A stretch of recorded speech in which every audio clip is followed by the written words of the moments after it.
Pessoal, dando continuidade ao nosso conteúdo aqui do terceiro bimestre, nós já vimos função de primeiro grau, agora nós vamos relembrar um pouco de função de segundo grau.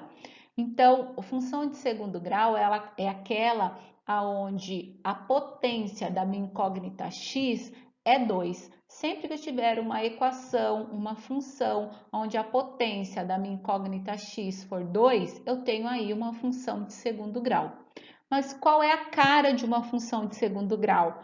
Qual é a lei de formação de uma função de segundo grau? Então, é essa que vocês têm aqui, ó. F de x é igual a x quadrado mais bx mais c. Aqui nós temos a cara de uma função de primeiro grau, a lei de formação de uma função de primeiro grau. Então, eu olhei para uma função, ela tem essa cara, ax quadrado mais bx mais c, eu já sei que é uma função de segundo grau. O meu a, aqui da minha função, o meu b e o meu c, eles são números do conjunto dos números reais, são números reais. O meu a, como lá na função de primeiro grau, aqui também o meu a ele tem que ser diferente de zero, não pode ser zero. Se o meu a for zero aqui, deixa de ser uma função de segundo grau, passa a ser simplesmente uma função de primeiro grau. Então, isso é uma das regras para a função de segundo grau. O meu a tem que ser diferente de zero.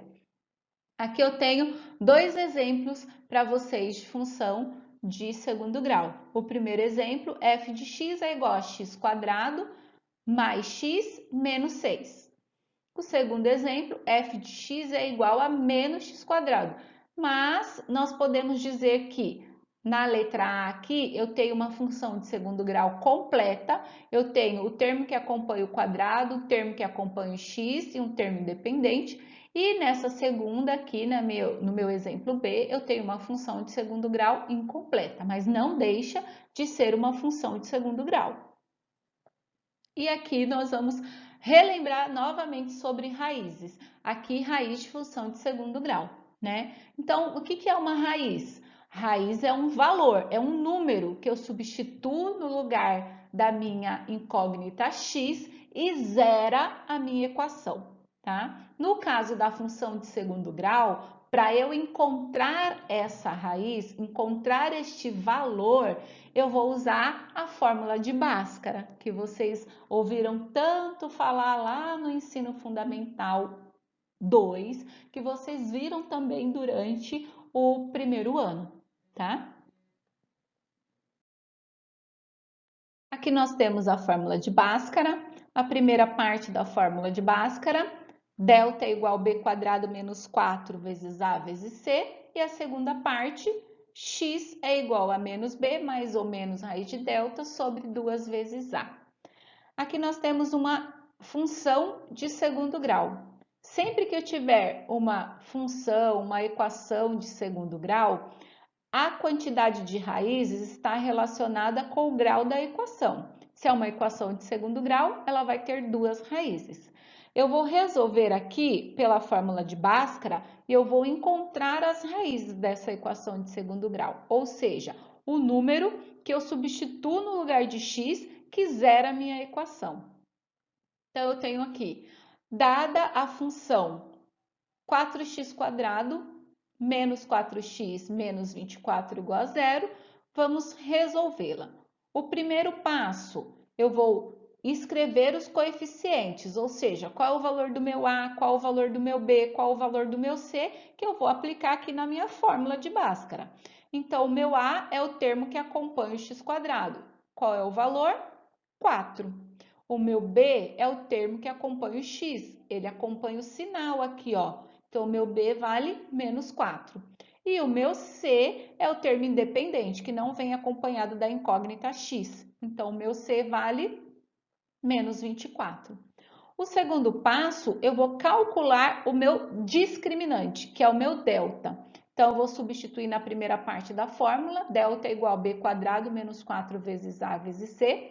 O meu b, ele é negativo, então ele vai entre parênteses, ele é menos 4.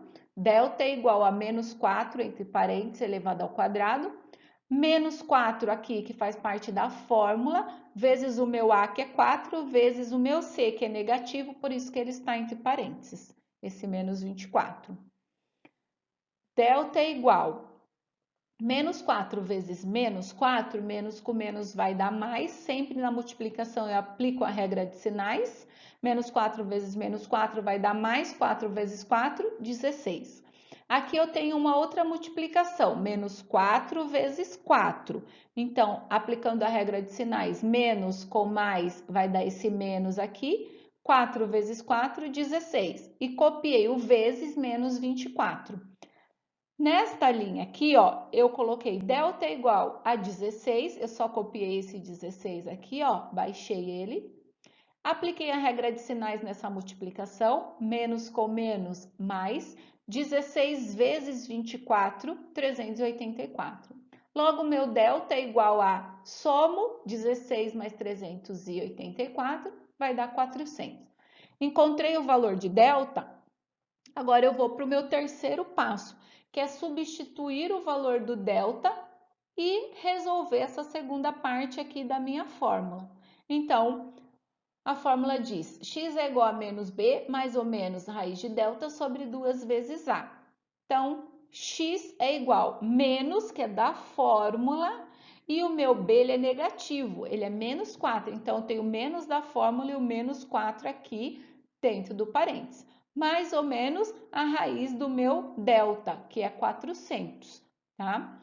X é igual, aplica a regra de sinais para eliminar o parênteses aqui, ó, menos com menos deu mais, por isso que saiu esse 4 positivo. Mais ou menos a raiz do 400, que é 20, que está aqui para vocês, sobre 2 vezes o meu A. O meu A é 4, então 2 vezes 4, 8 aqui. O meu x, que eu vou chamar aqui de x1, é igual a 4 mais 20 dividido por 8. 4 mais 20 é 24, dividido por 8, 3. E esse segundo x, que eu vou chamar de x2, ou seja, a minha segunda raiz, é igual a 4 menos 20 dividido por 8. 4 menos 20 vai dar menos 16. Eu tenho 4 e devo 20. Paguei os 4, vou continuar devendo 16. Menos 16 dividido por 8 é igual a menos 2. Então, como eu estava trabalhando aqui com uma equação, uma função de segundo grau, ela tem duas raízes reais que estão aqui, ó. O 3 e o menos 2. As raízes de uma função de segundo grau, elas dependem do valor do delta. Se eu tiver um delta maior que zero, eu vou possuir duas raízes reais e distintas, que é o caso dessa função vermelha aqui, ó. Esta função de segundo grau que está representada aqui na cor vermelha. Ela tem uma raiz aqui, ó, valendo 1 e a outra valendo menos 1. Raiz é indicado pelo ponto onde o gráfico corta o nosso eixo x. Então, aqui nessa função representada pelo gráfico vermelho, que é a função y é igual a x² menos 1, ela tem duas raízes reais, uma valendo 1, a outra valendo menos 1, tudo isso porque o nosso delta ele é maior que zero. Se o nosso delta for menor do que zero, a nossa função não possui raízes reais, ou seja, ela não toca o nosso eixo x, que é o caso dessa nossa função aqui, ó, azul, ela não toca o nosso eixo x, porque o nosso delta ele é menor do que zero. E se o nosso delta for igual a zero? Ela possui duas raízes reais iguais, que é o caso desse gráfico aqui preto, tá? Aonde que ele tocou o nosso eixo x? Aqui neste ponto, ó, tá? Então, as nossas duas raízes é bem aqui na intersecção do eixo x com o eixo y, é no ponto 0, 0, ela tem duas raízes reais, que vai ser o valor de zero. Então, as raízes, elas sempre vão depender do nosso delta. Se for um delta positivo, maior que zero, duas raízes. Se for um delta negativo menor que zero, não possui raiz real, não toca o eixo x. Se for um delta igual a zero, possui duas raízes reais, só que são iguais. Então, parece ser uma única raiz, mas são duas raízes e elas são iguais. Aqui está a representação do gráfico de uma função de segundo grau, que é uma parábola. Sempre que você olhar para um gráfico e você perceber que você tem uma parábola, você está olhando para um gráfico de uma função de segundo grau. A necessidade de encontrarmos as raízes da função é que o gráfico deve passar pelos pontos que representam as raízes. Dessa forma, as raízes são os dois pontos onde corta-se o eixo x, onde o gráfico intercepta o nosso eixo x. A orientação do gráfico depende do coeficiente a. Assim, se eu tiver um a maior que zero, o meu gráfico possui uma parábola com a concavidade para cima. Então, aqui eu tenho um gráfico onde a parábola está voltada para cima. Então, eu tenho um a maior que zero, ou seja, o termo que acompanha o x² na minha função, ele é maior que zero. E se eu tiver um a negativo, um a menor que zero, o termo que acompanha o x² na minha função, ele for negativo, eu vou ter uma parábola com concavidade para baixo. Para ajudar vocês a fazerem a leitura de um gráfico de função de segundo grau, para ajudar vocês a interpretarem o gráfico de função de segundo grau, vocês precisam entender qual é a função de cada um dos coeficientes de uma equação de segundo grau. Qual é a função do coeficiente do a, que acompanha o x², qual é a função do coeficiente b, que acompanha o x, e qual é a função do coeficiente c, que é aquele termo independente que não vem acompanhado da incógnita x. A função do coeficiente a, nós já vimos nessa videoaula. Se eu tiver um a maior que zero, um a positivo, a boca da minha parábola ela é voltada para cima. Se eu tiver um a negativo, um a menor que zero, a boca da minha parábola é voltada para baixo. Agora nós vamos ver aqui a função do coeficiente c. Esse coeficiente c é o número que nos indica onde a parábola corta o eixo y. Se for um valor de c positivo, irá cortar o eixo y acima da origem. Então, a origem é aqui, é o ponto de intersecção entre x e y, é exatamente aqui, é o ponto 0, 0. Se eu tiver um c positivo, vai cortar esse meu eixo y acima da origem, como está mostrando aqui nesse gráfico, cortou o meu eixo y nesse ponto aqui. Se eu tiver um C negativo, vai cortar o meu eixo y abaixo da origem. A origem está aqui, nesse segundo exemplo aqui para vocês. E aonde o meu gráfico cortou o meu eixo y? Aqui, abaixo da origem. Então, eu tenho um C negativo.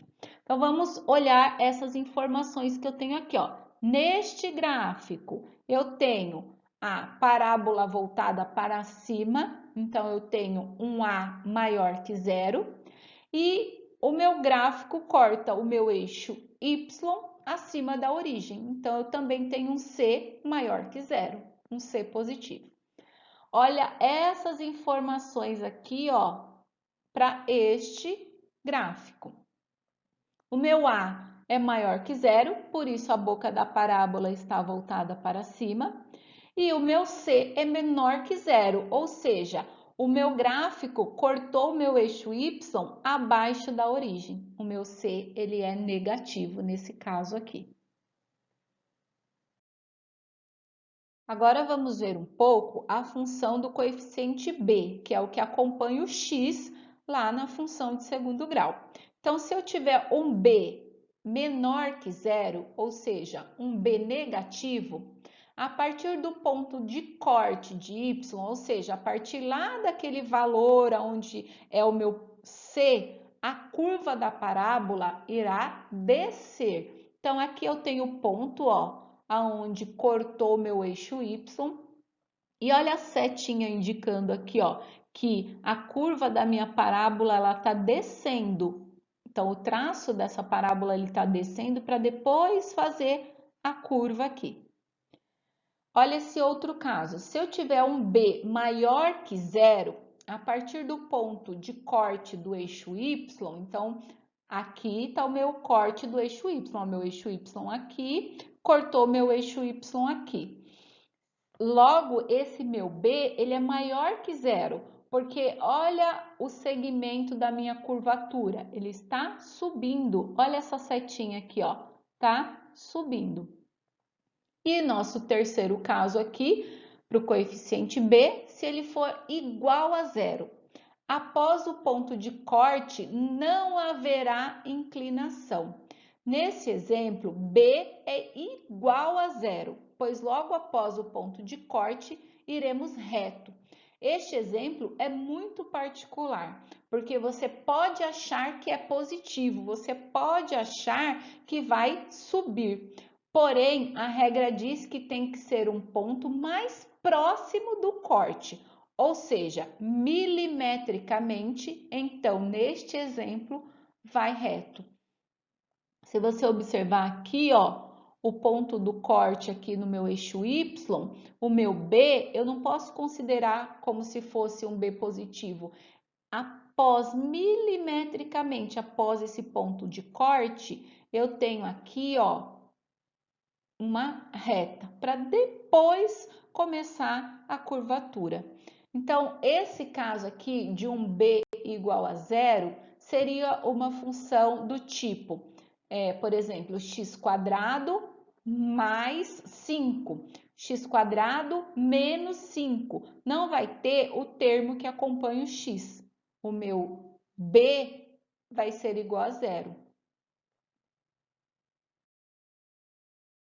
Existe ainda um outro ponto, chamado de vértice da parábola, que é o valor máximo ou mínimo da função. Esse ponto ele é encontrado usando essas duas fórmulas aqui, ó. X do vértice, que é menos b sobre 2a, e y do vértice, que é menos delta sobre 4a.